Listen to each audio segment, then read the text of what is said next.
Earlier today, we got an intelligence briefing from two men who know whereof they speak, the former New York City Police Commissioner Bernie Kerik and New York Republican Congressman Peter King. Commissioner Kerik reacted to those who were initially reluctant to label this a terror act.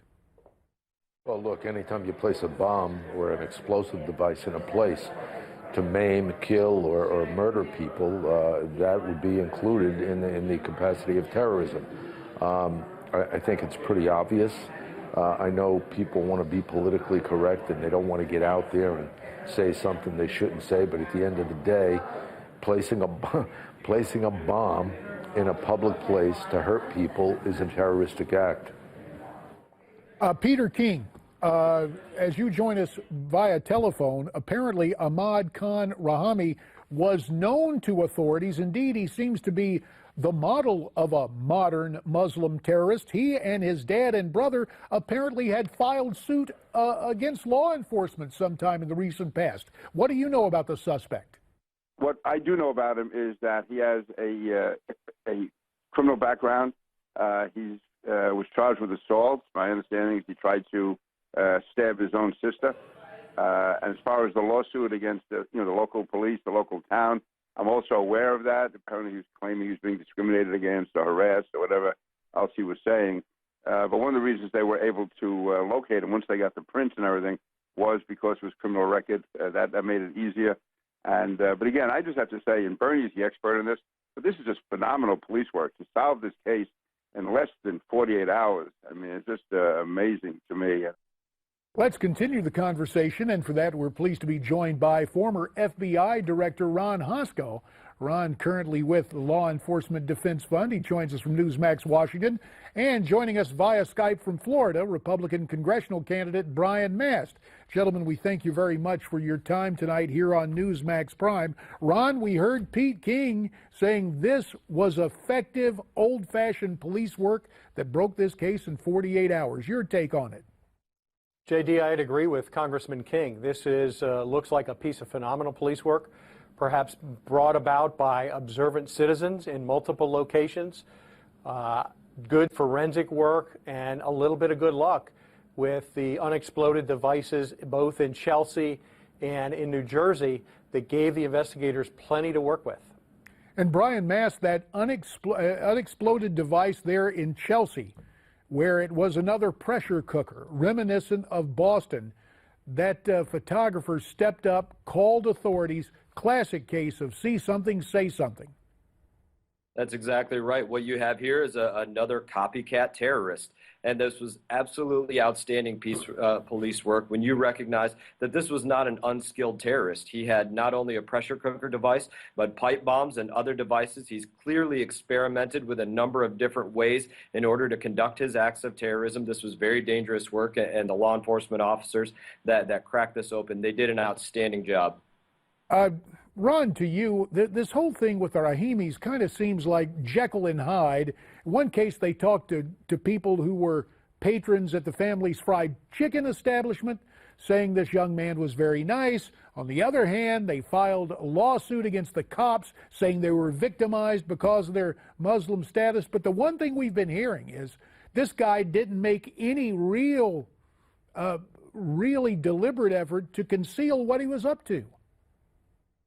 You know, this points to, in my mind, JD, some of the challenge that law enforcement faces, and you see it not just with terrorism, but in the criminal realm too, where very frequently the interviews of the neighbors of a killer say, you know, he seemed to be a regular guy. So the fact that Rahimi was taken alive and gives the FBI and the JTTF an ability to debrief him, to interview him, hopefully that will occur. They can learn something about somebody who looked like he was fitting in America, was a naturalized citizen. So what moves somebody, what inspires them to go in this direction after years here as a naturalized citizen?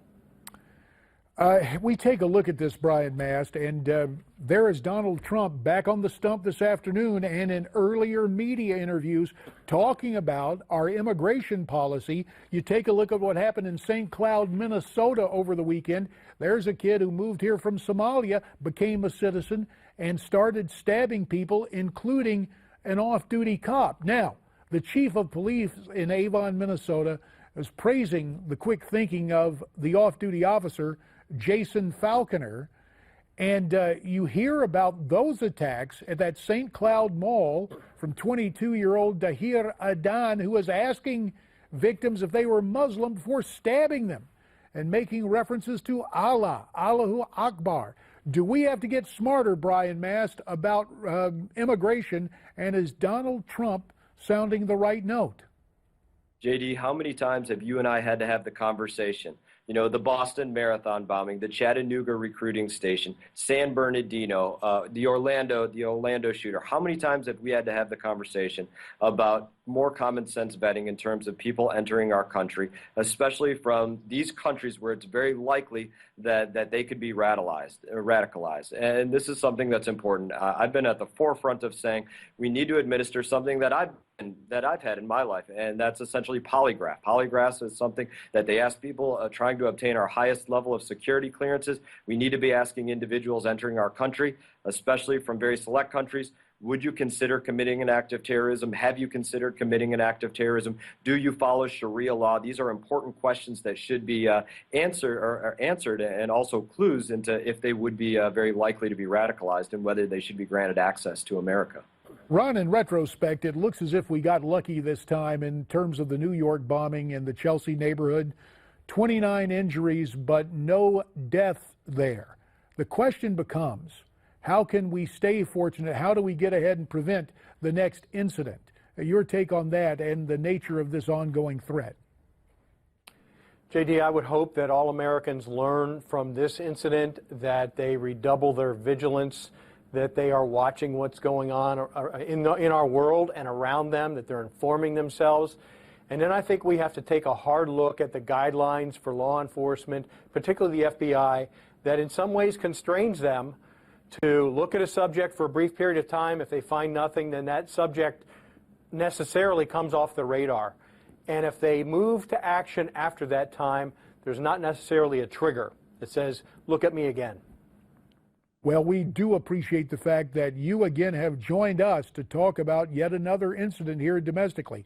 Ron Hosko tonight from Newsmax Washington. Brian Mast on the campaign trailer, taking a break from it, such as it is in Florida. Gentlemen, you have our thanks. Still to come, we take a look at the role African Americans and Hispanics will play in the next election. Pollster John Zogby will join us for that a little bit later. But up next, the politics of terror. Betsy McCoy and Michael Reagan check in to discuss that and more as we continue tonight on Newsmax Prime.